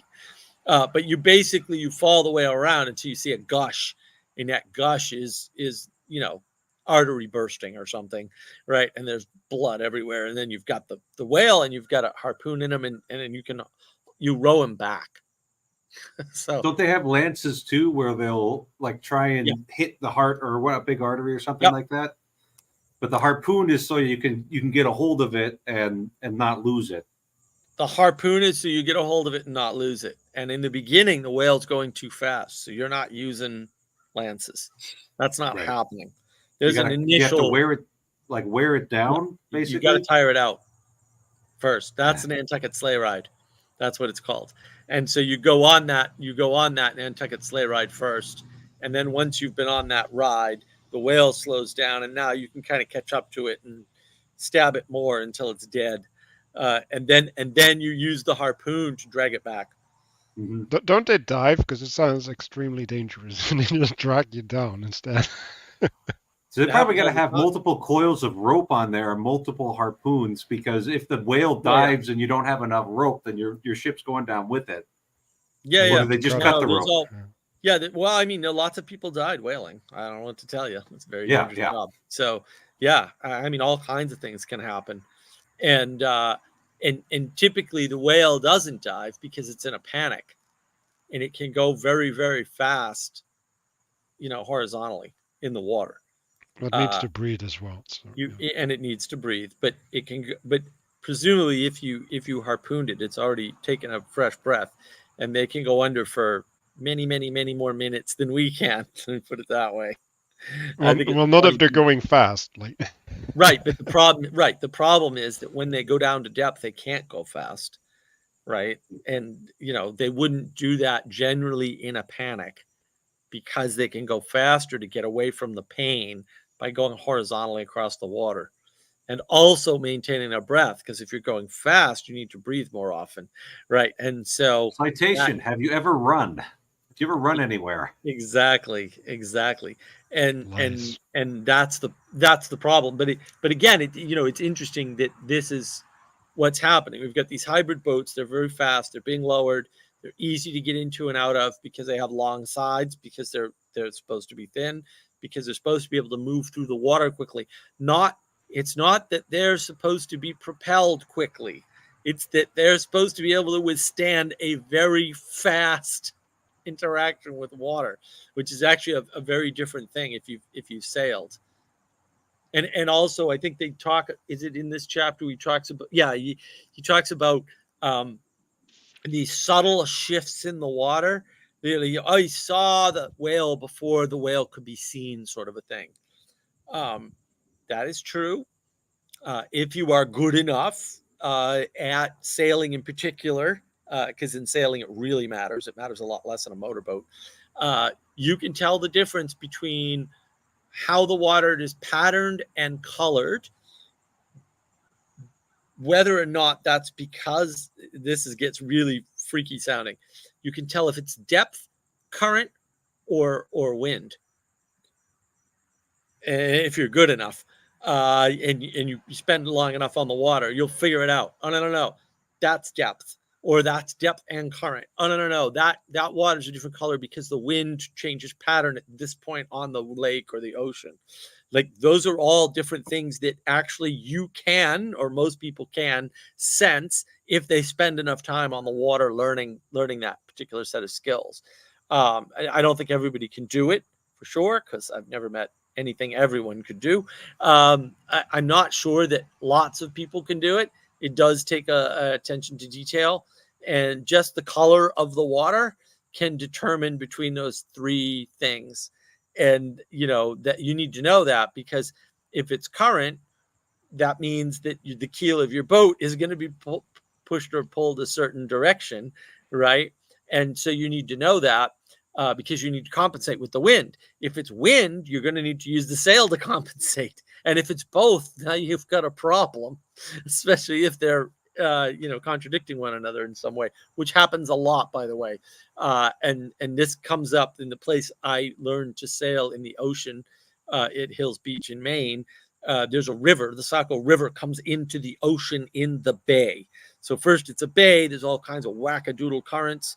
And then there's the ocean coming in. It's part of a larger bay, right? And then there's a little bay that empties into that bay. And then there's the freaking river coming in. There's a river current, and there's ocean currents all over the place. And there's local bay currents all over the place. And then there's the wind.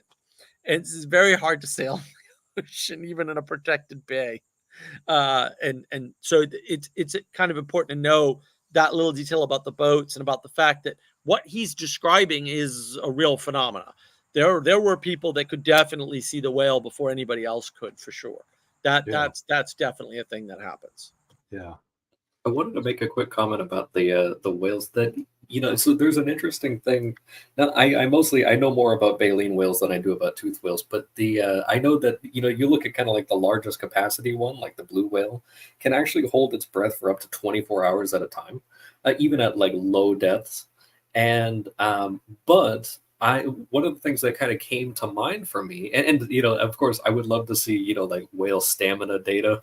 If you could get some people to like try to race them or something like that would be wonderful. But the I mean, good luck with that. But I was thinking of a diagram that Manuel showed at yesterday's book club. That there's this kind of there's the looking up and there's the looking down, and then there's the going straight, and you're operating within the container. So it's like the whale is at the surface, and then somebody essentially puts a pin in them, and now they're going straight because that now they're in the arena or they're in the container, and like they're not looking up or down, so they're kind of they're subject to that.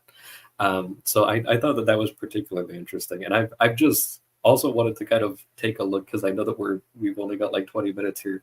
That I found a huge amount of entertainment looking at. I think it was Flask. The way that he like how they're kind of mustering the men inside the boats and everything, and how you're very much seeing this kind of contrast between you have Starbuck. We're seeing exactly the same contrast that we were seeing before when they were initially introduced, but that you have little. I think it was actually.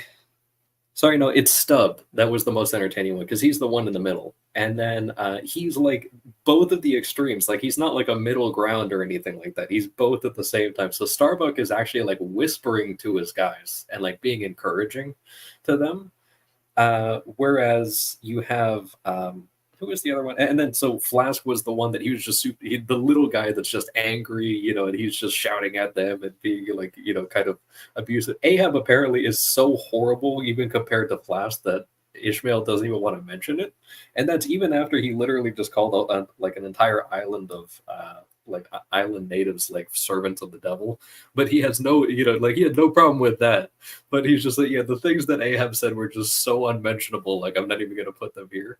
But then looking at Stubb and how he's going and like rapidly going back and forth between like referring to his boat mates as like his little children and his little ones, and how he loves them, and also like, why aren't you breaking your backs, you should be going after this, but really like, please take your time, just enjoy yourself, but seriously, like we're supposed. And that he says that the people on there are actually like they're not sure if they're doing it out of fear or if it's like all kind of for the joke, that it's like they're actually participating in the joke just because they think that it's hilarious. So I wanted to say something about the transition, right? So you have Dark Ahab, right? Like that's a qualifier. Dark Ahab arises, right? And they literally come from this dark non-participating corner of the ship, right? Because else they wouldn't have been hidden. And we have to realize, right? Like Ahab is set up as this satanic figure, right? And like I just had this week on Twitter, there was this video about the 5 demons on the top of the hierarchy in hell, and I didn't like that, right? But like it's a 5 dusky phantoms coming up from the dark is like, okay, like there might actually be a connection there, and then immediately it goes into the first lowering. They're lowered into, and I like the word that Adam used, right? He said container or arena. It's like, yes, there's a battle arena. They're lowered into the battle arena. And there's new rules, right? Like actually, like all things are set anew, right? Like a new side of all of them appears, right? Like we haven't seen all of these sides, and like I want to go with Castle. Like this guy, like he kind of sounds like me, right? Like like I also like to play with the ambiguity, right? Where you have these both sides, and you never instantiate either, and that's how you keep the tension, right? Like you keep suspense, and in the suspense, you create space for things to happen. And if you collapse it either way, then that can no longer be the case, right? Well, and like we can go into how you can project, right? Because like if you look either way, you can see both sides. And like if you want to be in bad faith, right, you can just see the one side of the equation, right? But like if you're in the participation, especially with these people, they're caught up, right? So they're in this chase, right? Like they're in this excitation. That's the better word, right? So they're excited, and then they get these frames. They're put in these frames. It's like, how am I supposed to think about myself, right? And in the meantime, they're rowing. Like, so they're manifesting their purpose by not being allowed to find rest in a state, but they're not being wrapped up. So like yeah, there's something powerful in that. Like, I don't know if it's a good thing, but I like it. And I think he actually mentions at some point here that that the whalemen were actually extremely superstitious, and that by having that sort of suspense between the two, that it actually distracted them from that, and they were able to be. I think he describes them as just like all they're supposed to be is just arms, like that's really all they're supposed to be. So just kind of like you have the two pillars of the kind of like extremes of personality, and then it's just like, okay, you just got your two pillars, like that's all you're doing, you know. It's like it doesn't have to be anything else.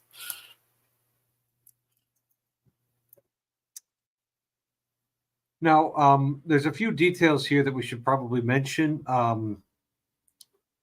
They lower 4 boats, so Captain Ahab is in one of the 4 boats, and he's with all of these mysterious figures that have shown up.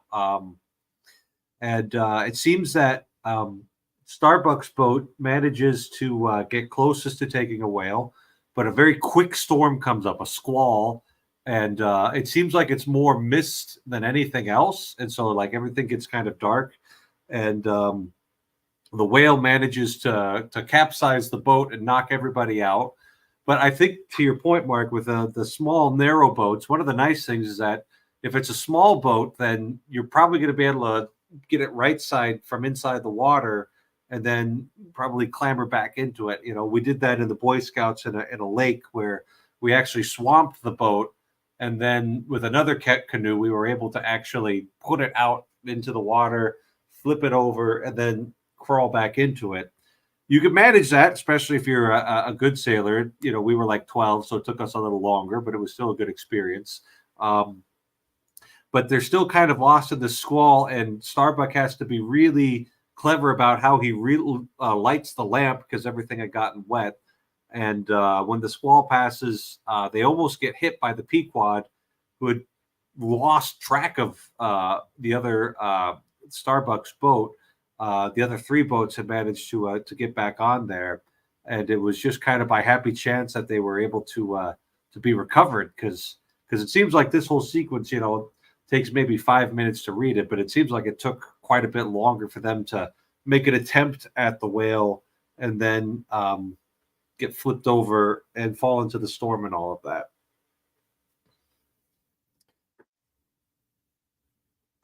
Yeah, he doesn't really describe the squall in any fashion that I'm familiar with, having experienced this many times in a boat. When you learn to sail, one of the things you do is put the boat in the water, you capsize it. If it has a permanently attached mast, you're more or less screwed. Don't do that. The Hobie Cat in particular is, you know, obviously a superior boat, as everybody knows. It has 2 pontoons, and so it's relatively easy to flip by one person. One person can flip a 15 or 17-foot Hobie, no problem. You don't have to weigh much. I think as long as you're over 80 pounds, you'll probably be able to do it with the leverage that you get on that boat. But yeah, you typically have to, you know, when a boat flips, you have to flip it back over, but you can. These boats in particular be very easy to flip over because they are more, to your point, like canoes, because they're very sleek. They're very, very, whale boats are very sleek boats. They're very thin. And that's actually super important. Not like a rowboat. Right. I mean, you can do whaling in a rowboat. It's been done. But you don't want it. These boats are custom made for this task. But yeah, it's weird because I kept reading this going like, wait a minute. Is there a storm or not? Like, you're not describing a storm. I don't understand. If you're on the ocean, you can see a storm coming quite a ways away. And Starbuck does. He says, but there's time enough to kill a whale, boys, so we're just going to do it. Right, but the lookout doesn't. And this is the unreliable narration again. I'm like, wait a minute, what happened here? The lookout would have seen the storm far before Starbuck. Where did this storm come from? And because there's also a mixture of storm and mist and the fact that the whales surface and blow. So it's very hard for me to disambiguate from the text which is which and what the hell's going on. Because if you probably haven't experienced this, you'd have to be on a whale watch and get rather lucky.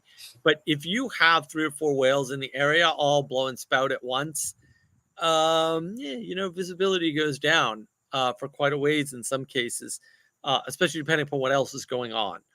But if you haven't been out on the water and experienced that, and most people haven't, like almost nobody, in fact, you wouldn't really understand that. I've done it, fortunately, but yeah, the suffusing wide veil of mist, that could just be the spray from the whales very easily, especially if there's a bunch of whales. And so I don't know that that's connected to the squall, because the squall is usually, squalls are identifiable on the ocean because they're very dark, right? So you have a very dark cloud with a field of darkness emanating down from the cloud onto the water, and then a drastic change in the color of the water. It's quite a thing to behold. And then typically you'll see the surface of the water roiling underneath this cloud. That's what a squall is. So in a squall, what typically happens is you're going to capsize your sailboat for sure. It's like you can let the sails down and you might still capsize the boat. So he's going back and forth between a squall and a whale causing the problem. It's not really clear to me what the hell is happening here, actually. Like, I just don't know. I was hoping somebody else had some insight. Yeah, so looking at this, it seems like right at the moment that Queequeg throws the dart, that's when they get kind of enveloped into the squall, and the whale surfaces all kind of at the same time. And so, but because Queequeg didn't quite nail the landing, the whale merely grazed by the iron, escaped. And at that point, the water starts, splashing over the sides, and the boat was unharmed, but completely swamped. So I think that's kind of the order of events there. Well, and then they have to, but he's blending it all together. So actually, if you go back up real quick, sails do not collapse and explode ever. So I don't even know what the hell he's saying. Like, I know. Like this is what I mean. Like, he's using this extraordinarily flowery language to describe something very ordinary, potentially. Also, they wouldn't have the sail out if they were at the point of throwing the harpoon, I believe. So I don't know what the hell he's talking about here. I have a highly suggestion. poetic. Highly poetic. I have a suggestion, right? So they failed really hard and then almost got run over by the ship. And the rest is just like covering for their stupidity. Because I think that's actually what happened, right? Like they're in this chase, we're doing all of this stuff, and we're getting swept out of the boat, and then the ship ran us over. It's like how can you explain that without sounding stupid? Well, it was a squall and the mist, and like we couldn't, like there was no reason. No one else seems to be affected by this squall, for example. So I'm a little like, where's this squall coming from? Like, I don't understand that. And I've been on the water many times on the ocean, so I'm like, I don't know. This doesn't sound like a squall to me. It sounds like an excuse. And I think it's actually before this. You know, they get two boats together real quick to talk, right? Starbuck and I forget which one it is. It was Flask and Stubb. Flask and Stubb get together real quick to confer about the 5 phantoms that appeared on the deck. And it was like, wait, what do you think of this? And he's like, I don't know, man. Let's go get some whales. Like, we'll deal with it later, sort of a thing. And yeah, I think Manuel's right. I mean, this squall thing, I think, is just completely made up garbage by our unreliable narrator who's incompetent. And just like, it wasn't our fault we didn't get the whale. It was the squall that hit us at this exact same time. And that's why the sail collapsed and exploded, which makes no sense to any human being ever. Yes. I mean, is he actually saying that it exploded, or it just kind of like went flat and then boom came out again? That was the impression it produced in my head. Like what I see is it's a lot of hectic things, right? Like it's just panic, and I'm like even if there was a squall, like I don't think it would justify this panic. Like I'm just no. Yeah, if there were a squall and they saw it coming, there wouldn't be a bunch of panic. There's a way to handle a squall. Also, if there's a squall coming, you put your damn sail down immediately, and then it can't come back up. Like, that's what you do. You don't do anything else. There's no other actions. So when you're in a boat and the sail goes slack, for example, right, because the wind changed or the wind died or whatever, direction changed. It's happened to me many times. It's happened on boats I wasn't captaining that I pointed it out just before everybody got thrown into the water. I'm not bitter. Like, you talk about it in terms of what happened, right? And so the boat's pulled, the boat's flipped, the boat's capsized, the boat comes up on end and then comes down. The boom comes around and knocks everybody off the boat. Like, that can happen. I've seen that. People who've been knocked in the water in boats I've been in because the boom came around real quick. That happens because of changes in wind. You never talk about it in those terms, ever. I can't. You would talk about it in terms of result. And so this seems very imaginative to me, especially because the other boats don't seem to have this problem at all. So I don't know where he's getting this from. Like, as a sailor, I can't imagine describing a squall, an encounter with a squall, an encounter with a squall where you were dumb enough not to put the sail down immediately. You know, I mean, yeah, squalls are really not that. Squalls suck. You don't want to be in them. Squalls are not that much of a problem. You're actually not very likely to be in a boat that gets capsized due to a squall, because you can see them coming and you can put your sail down. And it's not a big deal. Once you lower your sail, it ain't coming back up, all right, until you haul it back up. It's not a big deal, right? So, I mean, squalls are not a big deal. Now, a sudden change in wind, which also happens way more often than a squall, that can be a very big deal if you're not paying attention, or if you have your sail set a certain way because you're not familiar, or if you're not quick, because you got to be quick in a boat. You got to be quick with the cleats and letting things out real quick, no matter what, especially when turning the boat, right? Because when you're taking the sail from one side to the other because you're tacking or turning the boat or whatever, you want that to be quick, because if it's not, you can get stuck in between the wind. And if the wind's coming dead on or you know, dead from the back, it's very hard to catch the wind again.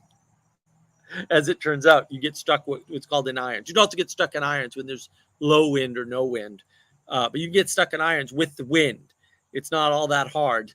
It's just a position where your sail can't catch enough wind, and therefore the boat doesn't go anywhere. You kind of drift along. So it's just that this description makes no sense to me. I don't understand the narration at all here, and so I suspect it's a trick to excuse incompetence, as Manuel said.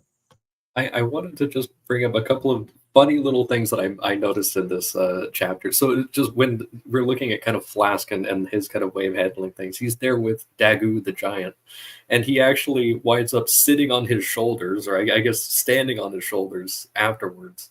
And when Dagu offers his shoulders for him to stand on so he can get a better view, that he says, "Yes, thank you very much, my fine fellow. Only I wish you 50 feet taller."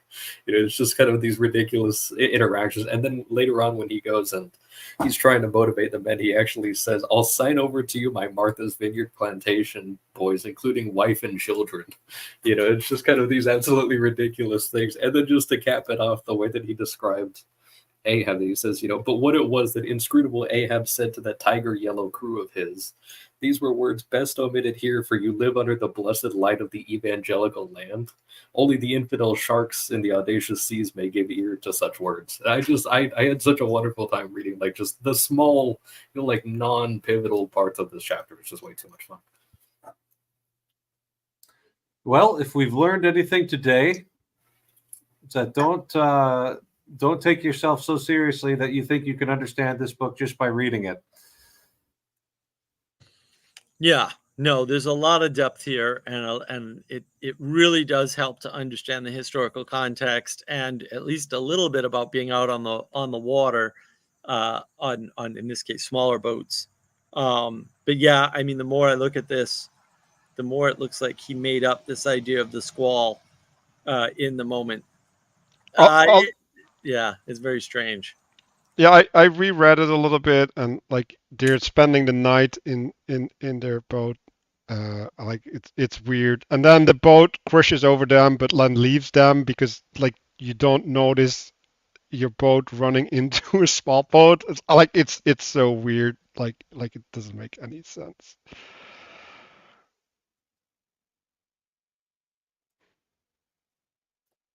Yeah. And yeah, right. Like they were able to return to the ship. Like how were they capable? Like I don't understand. Like Yeah, the whole thing is told in a weird way, and I'm not sure that. Yeah, I mean, I'm not sure that the squall isn't just the blow from a pot of whales.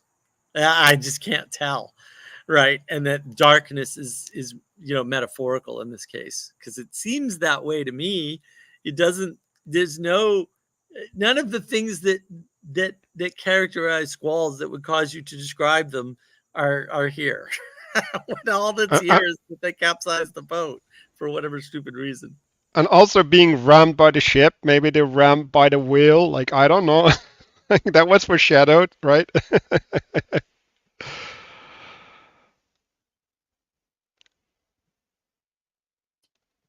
Well, I think that's the end of that.